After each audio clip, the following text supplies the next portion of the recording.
আজকে বাজারে গিয়ে না খুব মজা পেলাম। গিয়েই দেখি কাচকি মাছ উঠেছে। আমি আর কোনো চিন্তা না করে 200 গ্রাম কাচকি মাছ নিয়ে নিলাম।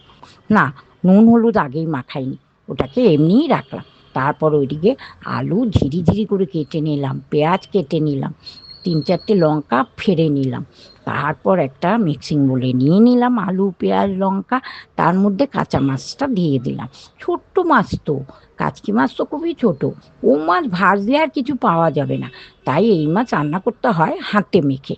তাই আমি সুন্দর করে একটা মিক্সিং বোলের মধ্যে সমস্ত মাছ আলু পেঁয়াজ লঙ্কা নিয়ে, তারপর নিয়ে নিলাম লঙ্কার গুঁড়ো হলুদ গুঁড়ো ঝাল লঙ্কার গুঁড়ো, কাশ্মীর লঙ্কার গুঁড়ো, হলুদ গুঁড়ো, লবণ নিয়ে কাঁচা তেল দিয়ে ভালো করে মেখে নিলাম। ওইদিকে চলে গেলাম আবার রান্নাঘরে, গিয়ে কড়াইতে তেল তেল দিয়ে, তেলটা যেই গরম হলো কালো জিরা ফোড়ন দিয়ে দিলাম, আর সামান্য একটু পেঁয়াজ কড়াইতে দিয়ে দিলাম।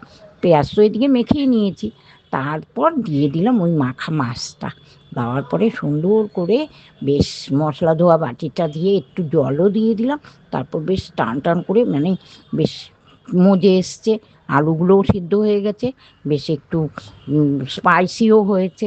মাছটা বেশ শুকনো শুকনো করে নামিয়ে সার্ভ করে নিলাম।